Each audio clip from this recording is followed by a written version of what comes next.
That's correspondence, sorry. None there. Number 3, proclamations. We had a Senior Citizen of the Year, Fred Kelly. We already made the proclamation in our last meeting. So we're gonna pass over that, but I wanna congratulate Fred again. And I believe the ceremony is on September 15th. So that's next Sunday. Look forward to seeing people there if they want to show up and congratulate Fred. He's done a lot for our community. Do we actually have the location? I still have I it. To be believe- determined. Unitarian Church. It's usually the Unitarian. Yeah. Yep.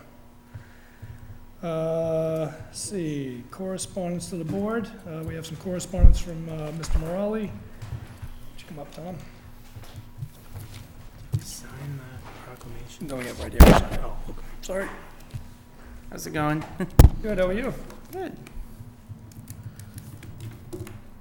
Just want to make sure that I get to the right thing. All right, go ahead, Tom. So I sent a letter of a few things that I think would be good for the town to put on the town meeting warrant that have to do with governance amendment.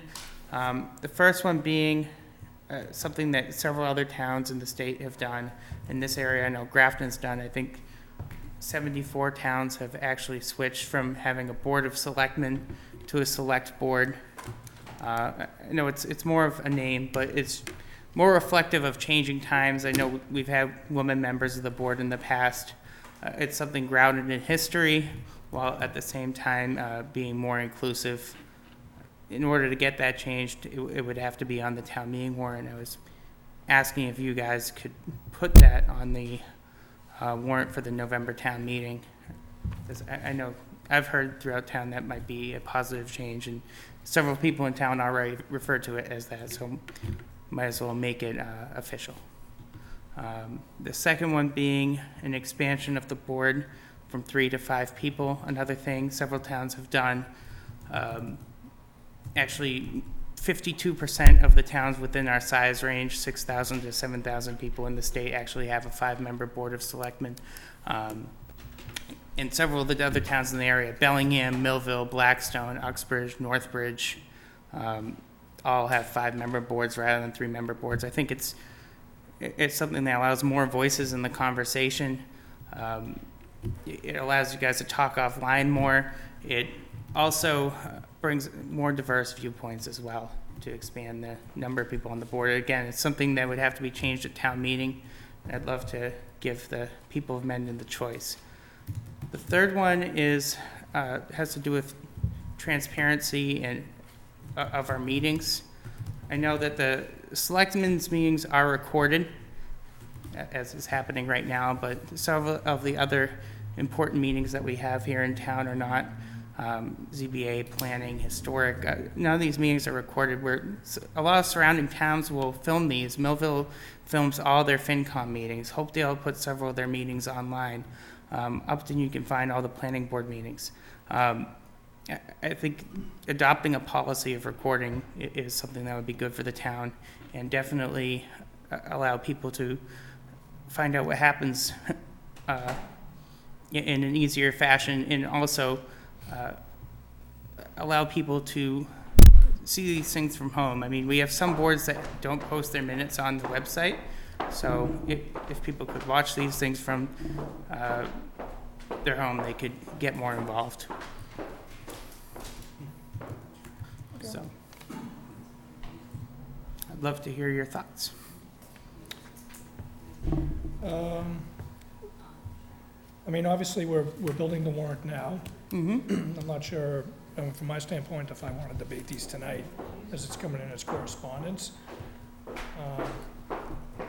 You know, I haven't really given thought to any of this right now, so I'd like to think it through, me personally. Yeah. Mark? The one thing I would be willing to comment on is the recording of meetings. In my opinion, I think that's a good idea, because a lot of times meeting minutes aren't available right away, and having access to those recordings, I think, could be helpful to the community. So, Absolutely. that's outside the warrant, I think, discussion-wise, but it's my thought. I mean, I would agree that the recording piece is especially one that I think we've talked about Talked about it quite a bit. since I was a selectman before, and I know that when we tried to do it in the past, it just came down to it was during the tight times that we had in town, and it was always brought up and then kicked off because of, as far as the budget was concerned. I think we just need to maybe look at first the budgetary ramifications of it to make sure that we can afford it. There's a few ways to skin the cat, and then also look at the meeting room availability is a concern, where we would be recording these meetings, because if we're going to require it, right now the only place we could have it is this room. Right. So we have to look at the annex, maybe the senior center, the other places that we have a decent sized room to be able to, accommodate if people show up, as well as be able to record them. Then the other factor is depending on how complicated the system is to use. For instance, if it's a simple webcam that's recording up to YouTube and we're just gonna upload it as a PC, it might be something a lot simpler than, having to have knowledge of how to run Right, well, this setup, which is a little different. we do have people who do have knowledge of this, and I'd say if you're going to require it of a few different boards, I mean, there's several boards that don't meet on the same night that I think would be beneficial to be recorded. And we could reserve this room for them. Yeah, I'm yeah. just talking about these are Yeah, the hurdles, these are the abso- hurdles we have to absolutely. overcome to be able to accommodate this before we say we require it. Again, just because we're gonna limit ourselves a little bit. So I mean, again, it's always been something that's been talked about, and if we can make it come to fruition, I'd be definitely behind it. The other two, I'd like to just digest a little bit more. I mean, I did read your email, and I read this letter before tonight. However, I think I would at least disagree with the 5-member board now, and I also would disagree that I just don't understand the need for, when you talk about there's several people, I mean, how many several? You're talking several, to me is like 7 people. When you say several people would like the board name changed, I don't understand how it's non-inclusive. I mean, I understand it says men at the end. I mean, it's a trend that several towns in Massachusetts have done. 74 have done it so far. So, Yeah, no, listen, Tom, from my perspective, again, going back to that's why I said I have to digest this a lot and try to figure out what the impacts are. Certainly, around the taping. I totally agree with the taping of the meetings. We've talked about this, we've had multiple conversations about it. It's how do we do it? If there's gonna be a capital expenditure, if we have to make an investment, or we have to find volunteers to now videotape meetings, et cetera. I mean, thank God that comes on, at our selectmen's meetings to record. How does that work? And for me, I'd like to see a formalized plan and really understand it before I just sit there and go, yeah, I'm all in. I'd love to see it happen.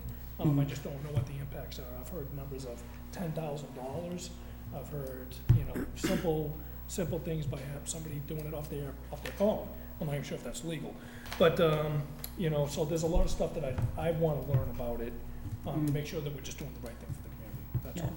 is this something you'd put on the agenda for the next meeting before the cutoff for closing the warrant? If there's something to discuss, yeah, I mean, for me, I think what I would need to do is look at Kim and say, what type of proposal would we be looking at, for video recording, stuff like that. And what would something like that look? How would we even, For instance, determine what that would even look like? I can speak for instance, Upton has it, right? Upton has a very elaborate system.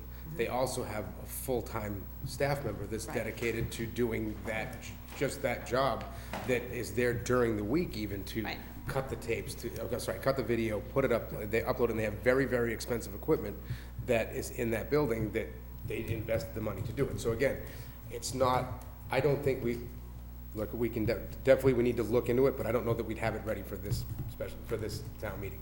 to say that we're going to require it. I would have to say that we wait till the next special or even the annual if we needed the time. But I would say that if we're all in agreement on this, let's move forward to at least get the data.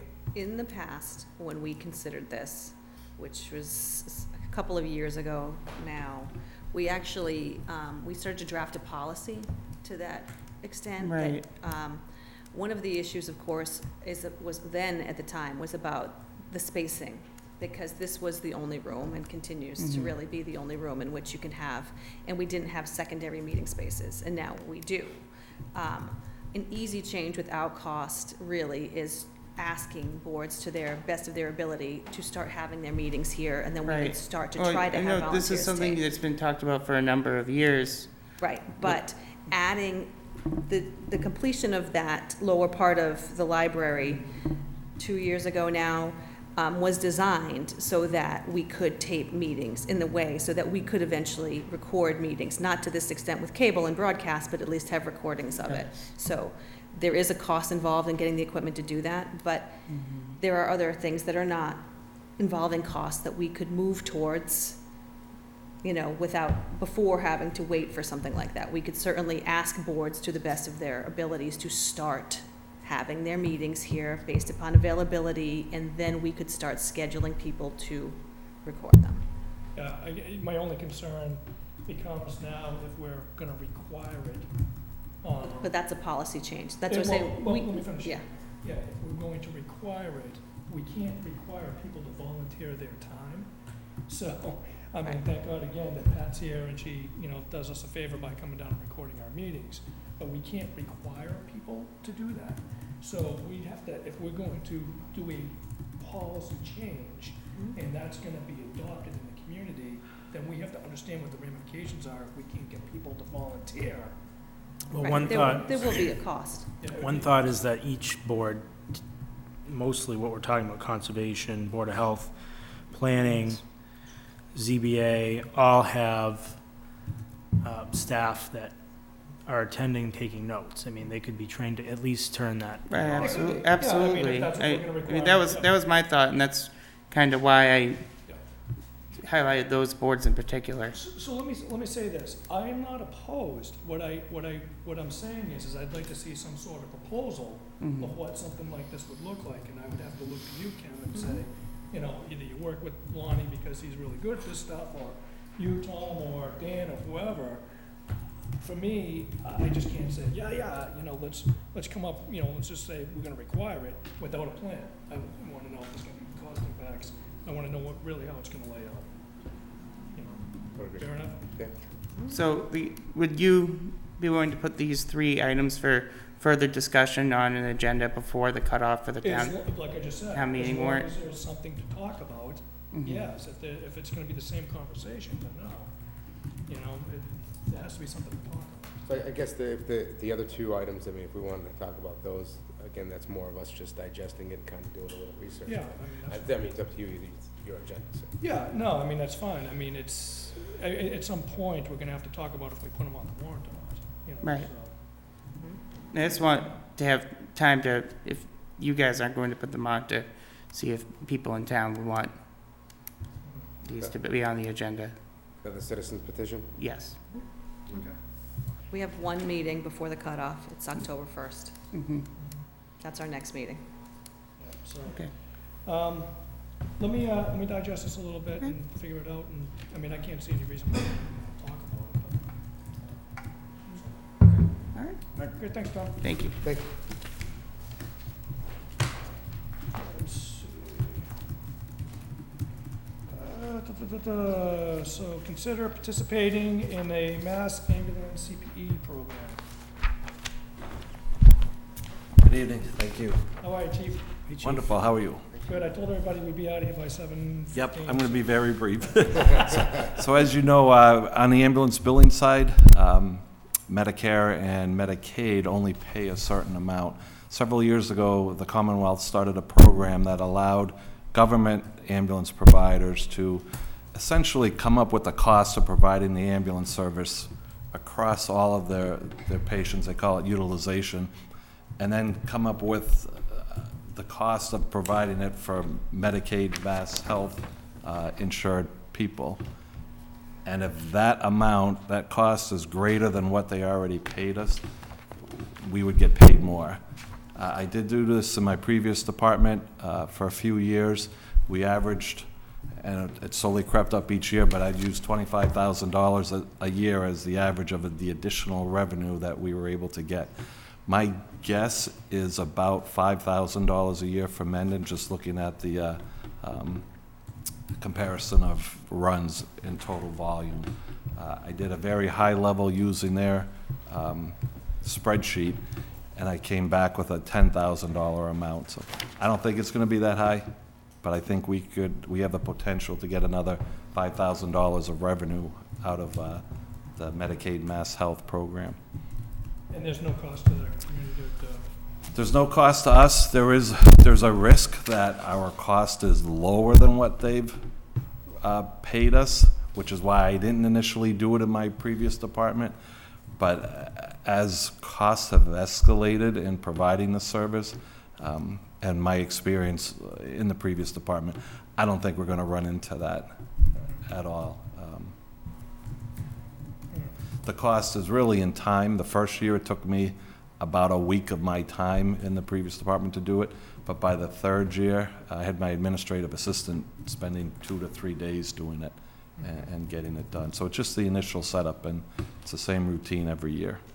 So just kind of walk us through, I'm still a little bit confused about the CPE program, so I understand the Medicaid and the Medicare piece of it.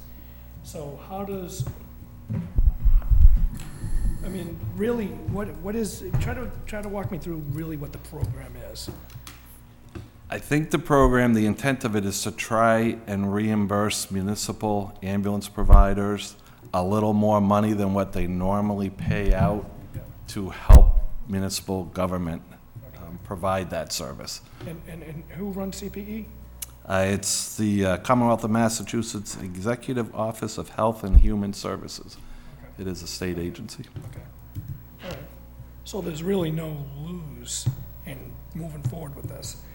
I don't believe there is. Like I said, initially I was a little hesitant because the wording in the contract says if your cost is lower than what we've reimbursed you, we would have to pay them back because they would have overpaid it. But again, my experience over in Uxbridge was the first year I think we got about $24,000 back. The last year that I was there, it was somewhere in the $28,000, $29,000 range. And I think that if we were overpaid, not that, it would just be right that we would give it back, whatever, or they would reduce it by the next payment or something like that. Yeah, I mean, and I really don't think we have the risk. Really, it's coming No, I down agree. to the cost, and with the volume of calls that we do, if you really were to calculate a cost per call, because they do take the entire cost of running the fire department, and then they allocate it across the ambulance calls you've done and the fire calls. Well, we run many more ambulance calls in town than fire, so essentially the whole cost of running the fire department is put into a cost per transport on the ambulance. So I would say the risk is, we'll never say zero, but it's negligible. Yeah.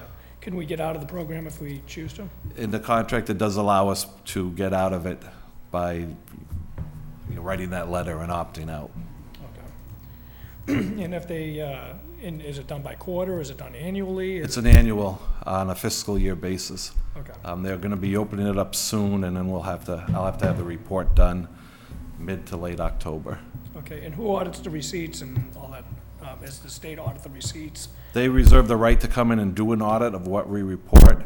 Basically, it'll be me working with the town accountant to pull the charges out, and then working with Coastal Medical Billing that does our billing to do the transports or the utilization part.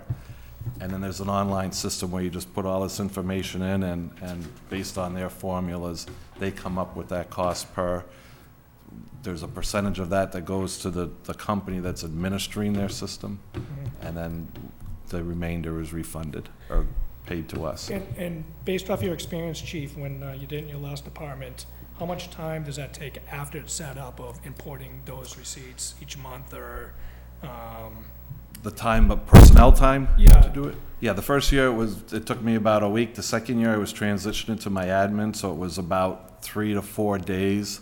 And then, but you have to input the receipts each month, is that what it is? or- Oh, no, it's an annual Oh, project. just an annual thing, okay, Yep. I'm sorry. Right, so I'll take the end of year expense report for the fire department and grab all the expenses off. Yeah. We need to get into depreciation, I mean, they really go into the details of expenses, and then get the utilization from the billing company.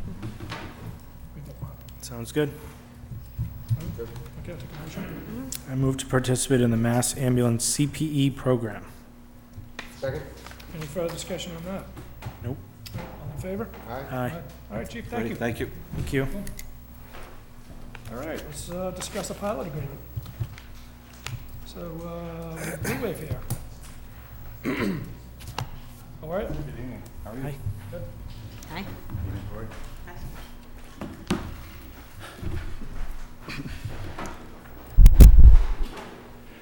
Sure. So my name's Patrick Kay with Blue Wave Solar. Here to discuss the pilot agreement. Not sure if you all have a copy of it in front of you, or happy to go in as much detail as you'd like. But I sent a proposal along, which I think Kim maybe was forwarded along. Excellent. Thank you. So I think I'd start off just if just an update on the general project would be helpful for y'all.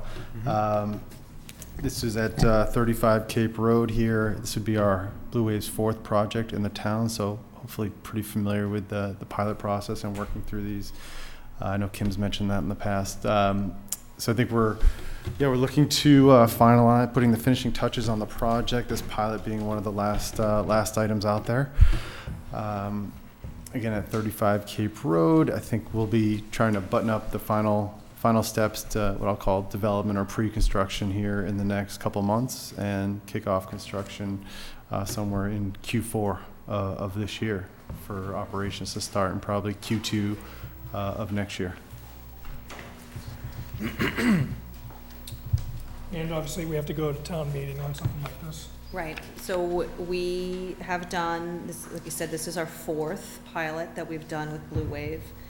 And we need to go to town meeting to get authorization from the town in order to negotiate a pilot agreement, because it is a payment in lieu of taxes agreement, so the board on its own doesn't have the authority to execute something like that.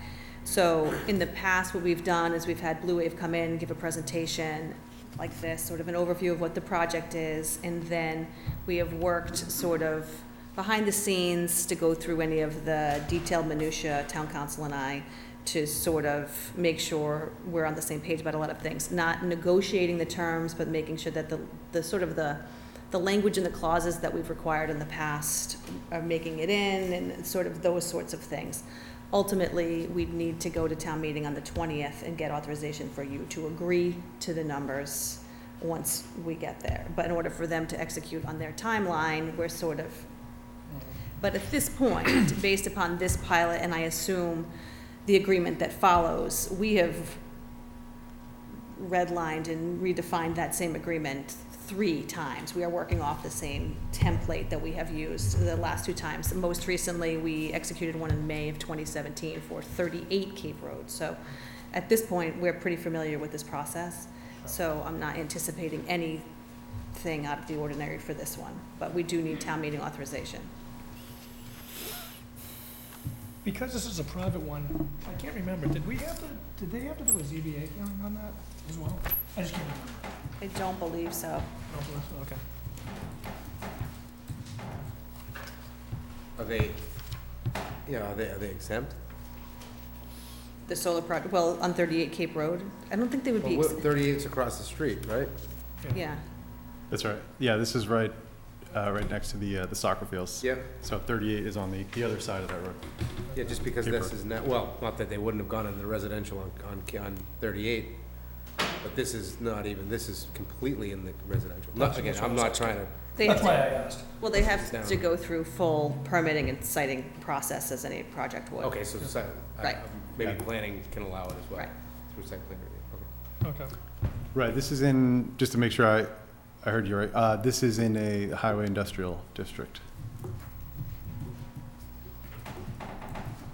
That's right, we just changed it, didn't we? Highway business. Yeah. We just changed it, remember? Oh, yeah. Highway All the way business, back okay, too, right? right. Yeah, Does it end there? Because it's abutting the residential. So it. That's I don't know correct. what the It last- abuts I We don't know ended what it the right last there? parcel is over there. okay, okay, Thank you. okay. I'm good. So essentially, all we're looking for tonight is just the acknowledgement that Cindy and I will be working with Blue Wave in the, sort of in, as we do, to get the project prepared and ready for easy execution post-town meeting, probably first meeting or so in December. Yeah, I'm fine with it. Lonnie, you fine? Yeah, okay. Yep. Good with me. All right, There you go. all right. Brett, thank you for coming in. Thank you for coming in. And just one thing before you go. In the past, not this, I think I already mentioned this to you, but in the past, we have, I'm not going to use the word required, we have asked for someone from the company to be present at town meeting in case there are questions from residents specific to the project. So November 20th, please It's mark on it the- on your on the calendar calendar. now. That won't be a problem. Because it's really helpful to us to have someone there. No problem. Okay, We'll be here. thanks. All right, good, thank you. Thanks, everybody. Let's see, we have an appointment. Thank you. Anthony, is it Jen? Um, Ah, Anthony, come on up. Let's just talk briefly for a Anthony minute. Jenna, to the Economic Development Committee. How are you? Good, how are you? Good, good. So, tell us a little bit about yourself. Is it Anthony, or do you go by? I go by Tony. Okay, Yeah. so tell us about yourself. Sure. So I moved into Mendon in 2017, so it's my second full year. My wife and I live over near the zoo in the town forest and over there. And I mean, we moved in here because I work out near Boston. She works in Worcester. Not only is this the furthest east we could afford, but it's also a great school district. And I grew up in Central Mass, and she grew up in north of Worcester. So we like that small town feel. So this is really perfect for us. And not to put him on the spot, but when we first moved in, Alan was nice enough to bring us vegetables from his garden. We have neighbors across the street that did the same. And so it's just, Mendon's really what we were looking for. And I plan on being here for a long time. We just had our first child, and, so thank you. So I want to make sure that I do what I can to help out in this town and make sure that, my daughter and her generation have a town that they can be proud to live in. That's why I'm looking to join. I currently work for a life insurance company on their investment side in commercial real estate. I've been pretty active in a lot of things. I've been in college. I volunteered to help out with the initiation week for a new freshman. I was a coach for rowing up in St. John's and Shrewsbury, and I volunteered through my work. So I like being involved. Okay, and why economic development? My undergraduate degree was in business. My master's degree was in international relations. I just like the idea of seeing how small changes can lead to big changes, and I like the idea of business in general and trying to help that grow and prosper. I wouldn't say I'm a salesman by any stretch of imagination. I kind of like the theory, the practicality of how can one thing impact another thing, weighing the pros and cons and things. And so when I was looking through the different committees, I saw this one, and I figured that's something that I think I could be good at, I could offer an opinion at, especially maybe although I thought it might be an older committee, it's actually pretty young. I thought I'd be able to offer that perspective as a younger person, but I'm kind of right in the middle of the age band. So I just saw something I'd be good at. Well, just something that you said in your letter, you said you are interested in joining Economic Development Committee to help ensure that our town develops in a way that everyone can be proud of without losing its charm. I think for me that's really important, and I think for a lot of people in town it is. And I've always said, the town does need to develop its commercial regions, but to do so in a responsible way. So to see you say that is important. Yeah, one of the towns I grew up near, I mean, you've probably seen this before, where it's a Dunkin' Donuts or a McDonald's, but it's in an old colonial house, because they basically said if you want to come in, you got to be in a colonial house. So I'm sure Dunks and McDonald's don't really like that, but there's things like that can be done to kind of preserve the charm, so you don't have you know, a new looking QSR put up in town. Right. That kind of might take away from the aesthetics of it, unless that's something that you're looking to have. Great. I'm good. Pro business. Yeah, there you go. Yeah, we all like, you got a pro-business board here. So I'll take a motion. I move to appoint Anthony Jenna to the Economic Development Committee for a term to expire June 30th, 2021. Second. Any further discussion? All in favor? Aye. Well, welcome aboard. Thank Great. you guys very much. Thank you so much. Let's see, we're gonna pass over the clerk position. Pass over the event. The Yeah, event is it's gonna too be- bad. Yeah, it's too bad. I was looking forward to that.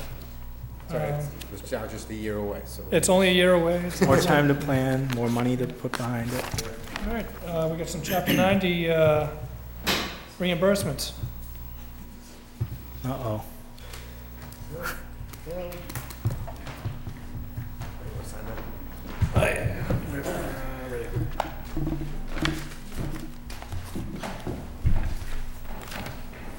Good evening. Good evening. Good evening.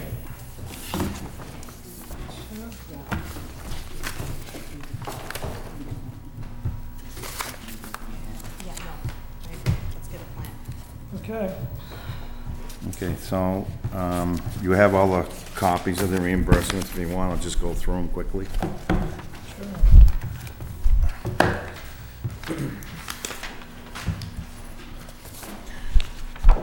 Looks like we got Asylum Street first now. Okay, so Asylum Street, as you see, the project came in underestimated by $6,491.94.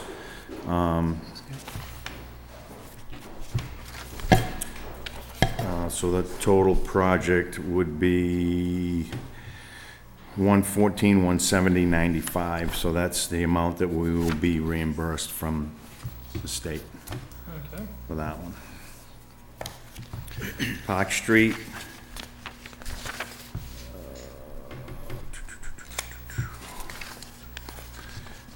That one came in right on the money, believe it or not. How I did that is beyond me. But that project was $75,348. Cool. And then the last one, we went a little over on. So we have there, you have an amendment to the original project request in the amount of $86,2430. The original project was slated to cost 201. $201,886.52. So bringing the total project together now would be $201,886.52.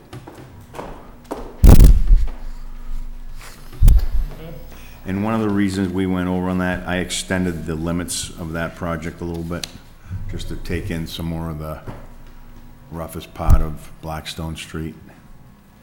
So it's, cool. we almost net out in a way, if you think about it. Yeah, Okay. pretty good.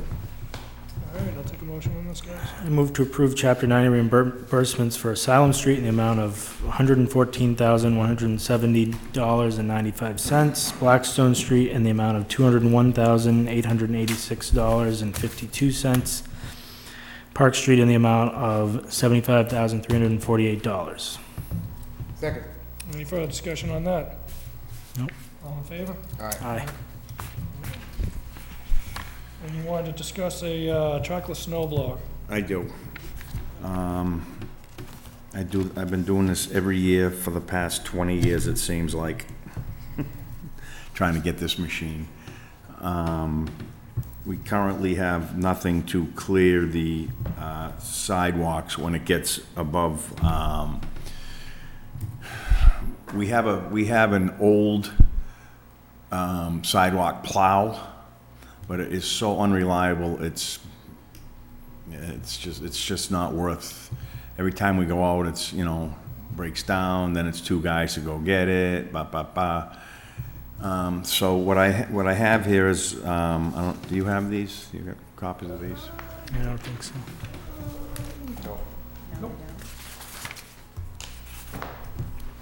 You can just tell us, you can just tell us. All right, so anyway, we can do a lease purchase, okay?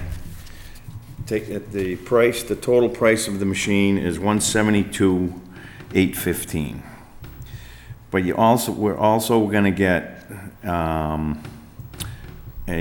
boom flail mower, which will replace a 1983 tractor, which we're currently using to mow the sides of the road. That is just, I mean, again, yeah, it's a great tractor, but again, it's getting tired, old. We just put $8,000 into that machine just so I could finish mowing this year. Next year, I feel is, you know, it's just gonna keep, things are gonna just keep happening to it at the age of it. And that tractor is really big. It takes up a whole lane. This new machine is smaller. You won't take up a whole lane of traffic. It'll be a lot safer. Like the one Hopedale just got? Yes, I saw that mowing today, yeah, yeah. or yesterday. It's a lot more user-friendly, the new machine. The one we have now is a standard shift. So when you're operating it, the operator has to keep his foot on the clutch constantly. I don't know if you've ever done that before, but it's, you know, it gets pretty sore. And it has 4 controls that you have to use both hands to do. The new machine is joystick controlled, hydrostatic transmission, much more user-friendly. I think we could get a lot more done with it. We never finish mowing brush, ever. So is there any other attachments that come with it? I was or just gonna ask that. or- Right now, this here, but we can get a broom. A Do you know little how much si- the broom attachment is? No, I do not. Right now, I was hoping to get the snow blower and the boom flail. I mean, look, we're gonna ask for it, I mean. Yeah. If it doesn't drive your price up, if the broom isn't stupid money, then I would at least Well, we can talk price about it. Just so you can have it there, so you can say, plus the broom would be this much, I know the broom would be super helpful. Yeah. I mean, just knowing what you guys do around town in the small Yeah. areas for this parking lot itself, but that's just my thought. I can get a price on it. And you have a lease, you said you could lease it, Lease purchase. lease purchase. And when I Have you talk, looked at that, Kim? Have you looked at the details of that? We've talked about it, yes. Do you know what the monthly payment is? you take depending on how many years you want to lease it, and you divide it, is what he told me. Yeah, Fair how many years right now were you recommending on leasing the purchase? What's that? How many years right now were you looking at? 5 years, 10 That's what I years? was thinking.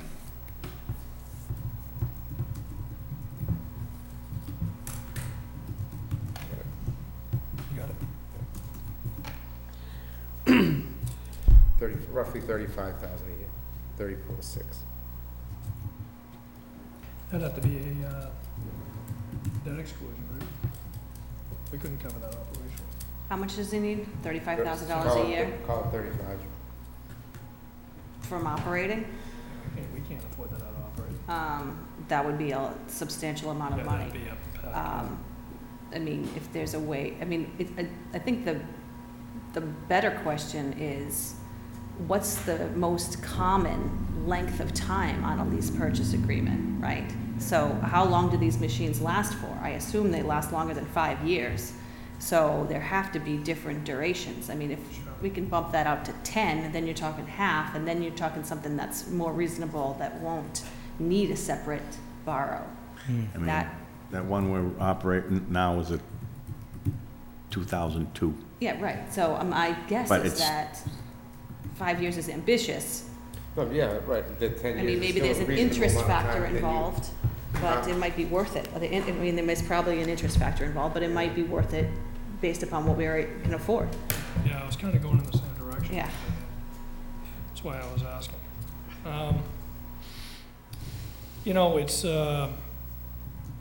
you've been asking about it for a long time, so I know you need it. You know, and you've done great with bubble gum and duct tape for a long time. I think the only challenge that I have, and we've talked about this before, is anytime that we talk about a capital purchase, even a lease purchase, whatever, you know, we've always said as a board, collectively, is that that should always happen at an annual town meeting, right? So if we were to sit there and we were to try to put it on the November STM, then we're kind of going against, you know, those principles that we had always said that we were gonna do.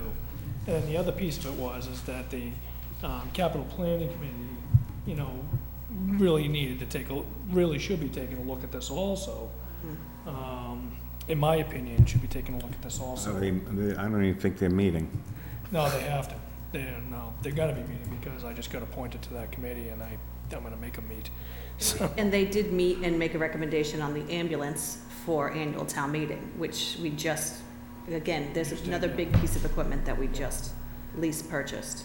so, you know, I mean, what do you, Well, I mean, I'm just trying to think of, in terms of dealing with this issue at special town meeting. I mean, if we're gonna make it work and fit it into our budget, an operational budget, we'd need to make sure we have enough excess levy, and we don't know that. We won't know for another month. But- I mean, Not to say that we shouldn't put it on there and just be prepared if we can do something, because obviously you'd want to use it for this winter. yeah. We were right on the edge on our excess levy the last time. Right. So, yeah, I mean, you we know, wanna we improve captured that. everything. Right. So we were really talking about whatever Yeah, I mean- potential, so what did we get? $60,000 that we then ended up giving, whatever excess that we got last year, we ended up giving to the school. So we actually got net zero. So, real quick, we have one more meeting in October before. October we 1st. finalize. We were just talking about that Mhm. with Tom. So, can we decide that day? Whether how? Yeah, I mean, whether- and really, whether- this is an expenditure, so it's gotta go to FinCom. I Yep. mean, so that's another piece of it. It's talking about what is the right mechanism for paying for this. I mean, we have $200,000 in CapEx total, right? So just like with the ambulance, we did, 24,000 from the ambulance reserve and then 35 from CapEx just to get us to the first lease payment so we could get moving on a thing. I mean, Right. we'd need a plan like that, but it's gotta go to FinCom too. I mean, and let them debate what funding sources we have and then whether this makes sense right now or not. I mean, So, I mean- When is, oh, sorry. Go ahead. When is FinCom meeting again, do we know? they're meeting on that Wednesday after our meeting. So, So really, in my mind, between now and that meeting, probably look at, I mean, is there other places you can purchase from too, to have a few different quotes and have all On the the state, this is the state state contract. contract? Okay, This machine is what everybody buys. You either buy a holder or a trackless. yeah.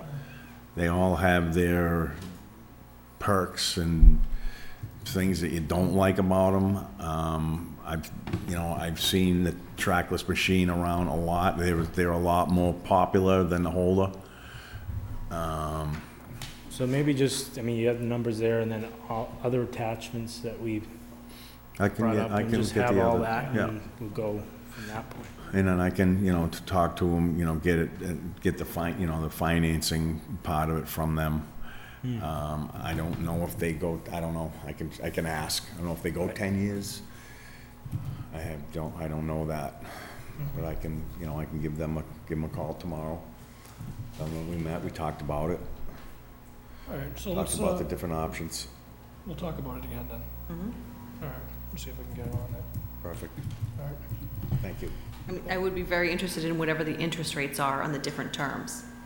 So when you're calling them back and getting different price quotes, I want to know, To be able to send over a schedule. right, for Yeah. that's what I'd like to see. the different options. Well, I think the last time that I did it, and I forget when it was, but we had the whole percentages for the different years. Yeah, that's what I want. I think we had 3, 5, and 7-year percentages.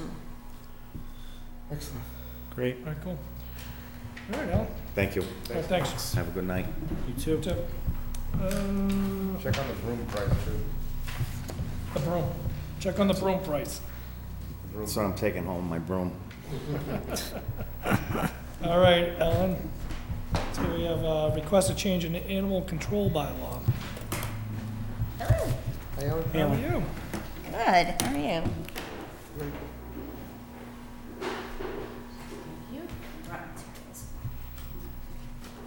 I opened up to the page I want to start at. I was not very good at collating.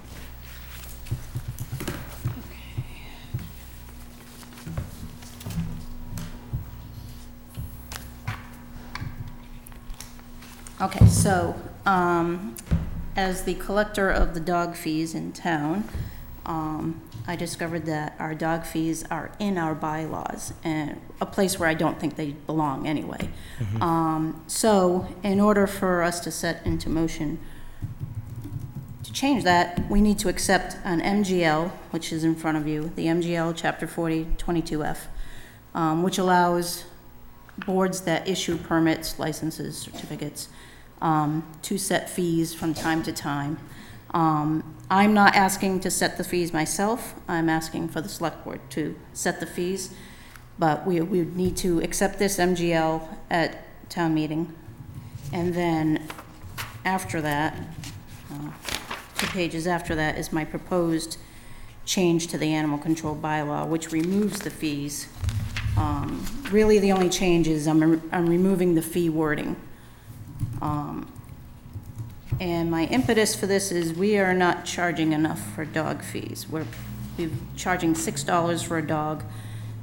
It's been that way, my PEG authority says, for 30 years, over 30 years, it's been $6.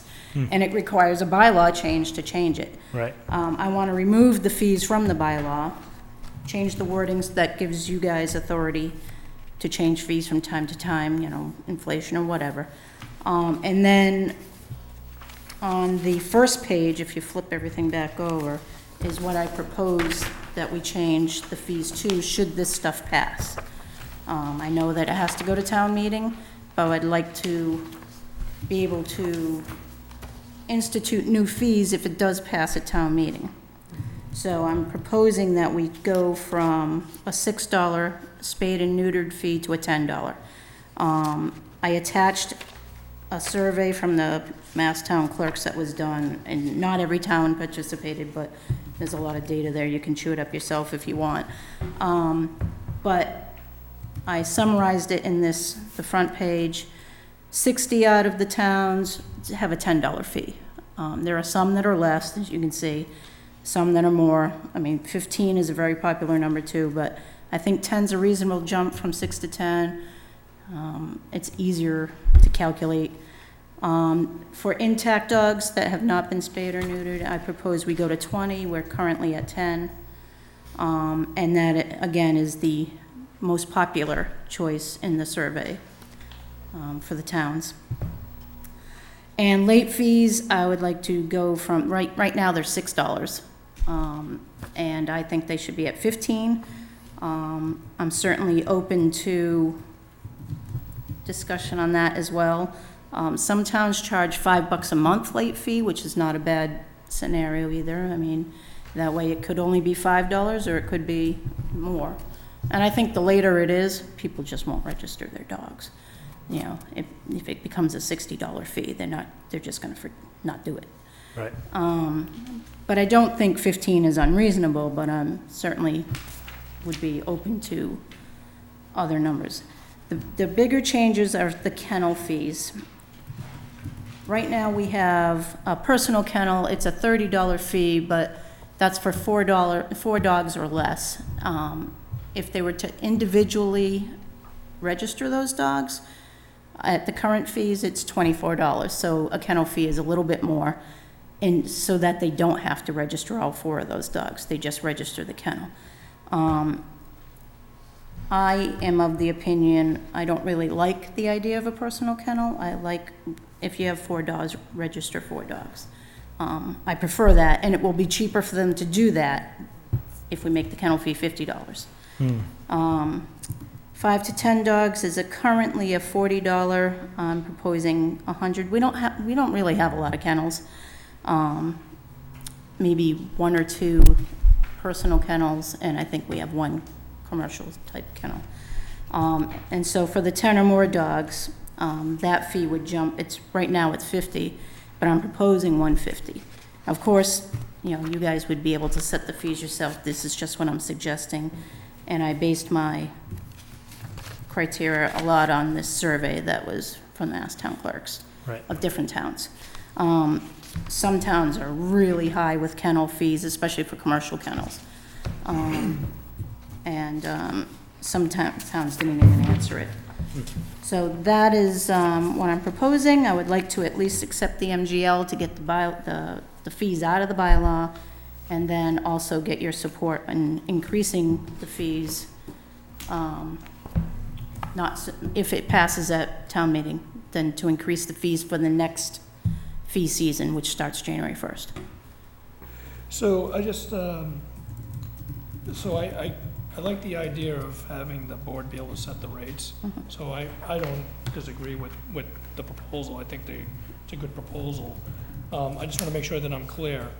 The town meeting wouldn't set the rates at that point. It would just be. That's correct, it would you guys, Yeah, so we can talk about rates at any time. anytime. Right, so it's more, really what we're discussing right now is just making sure that we can change the bylaw. Although I would like maybe to have something in place that you guys would say, if this does pass at town meeting, we will set the rates at this, because I would like that plugged into my dog program after town meeting. Probably be helpful for town meeting to understand where we're going. Can I ask a quick question? Yep. So what consists of, so the kennel fees, right? Only because I just don't know. So what consists of the $150 charge? What does the commercial kennel per se get for that charge?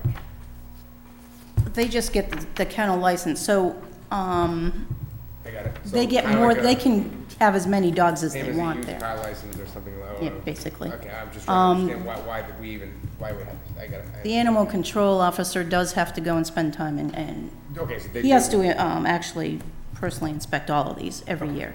Okay. And he really enforced that this year, which may be why I got less kennels this year for personal kennels. People didn't really want to do that. But at least I mean, the fee isn't just a fee and then nothing's happening. We're physically going, our animal control officer is going out and doing something. Yes, And it's just he inspects all the kennels. Just not a fee to be a fee. I get it. And also, this bylaw that we passed, it's not solely for dog fees. You can set, it'll give you the permission, and other boards that collect fees, like the Board of Health, if that set fees, it'll allow them to do that themselves. I'm saying I don't want to do it, I'd rather you guys do it. But it will give the town authority to set their own fees. And it will supersede anything that's in the bylaws. Okay, All right? great. That is all. All right, well, thank you very much for coming in. Thank you. All righty, so Kim wants to discuss this town property RFP. Earlier in the year, I came to you before, I think you were here, to talk about hiring a commercial real estate broker to help us assess and then market properties that we have. At the time, you asked me to go and do an RFP to see if we could get any individual bidders. We did that and we received none. So what I'd like to do now is go back to review, finding a commercial realtor to help us assess the properties. Was specific about the Morrison Drive property, but I wanted to include any municipally owned property in which we need a full infrastructure assessment or any sort of review. I want to use their team of experts to help us figure out what the value of these properties are, and then also if, how, and when we should sell them and for what. And if you'd like, I could bring back in the one person who submitted just a commercial proposal in the beginning, so you could have a conversation with him. He is the person that we worked with when we initially marketed this solar property that, well, before it turned solar. So it was with Keller Williams, yes. So why don't we do this? Obviously, we want to keep on moving forward. Correct. So I'd be interested in hearing. Wait a minute, am I thinking of the right people? Yes, but So I was approached by this group in the fall when we were talking about getting a true value on Morrison. They now have they're now Keller Williams. They have split. Okay. And there's a full municipal division now at Keller Williams in which they work with multiple communities and they do this type of project Yeah, management. it's only one of the three guys that Yes, was part of only that. one of the three, right. I get it, thanks. Okay. Obviously, we want to know if there's any costs associated with any of this. Right, but again, it would be based upon whatever proposal, right? And so at the time, I mean, they're based off a percentage of whatever agreement they eventually make, right? So not us paying them, but them getting a percentage of whatever, Yeah. yes, So obviously, we'd like to know the terms of that, but, right. and in my opinion, I want to keep on moving forward. Right. We have to get some kind of valuation on these properties. Okay. That it? That's it?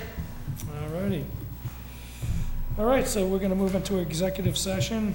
I move to enter into executive session under purpose 2, Mass General Law, Chapter 30A, Section 21A2, to discuss strategy and preparation for negotiations with non-union personnel, treasurer collector, and under purpose 3, Mass General Law, Chapter 30A, Section 21A3, to discuss strategy with respect to litigation update, Wagner, and to discuss strategy with respect to collective bargaining, Ben Fire, which I don't think we're doing. No, we're gonna postpone that. Okay, we'll only reconvene to adjourn. Roll call is needed. Second, Work aye. Continue on. real eye. All right, thank you very much, everybody.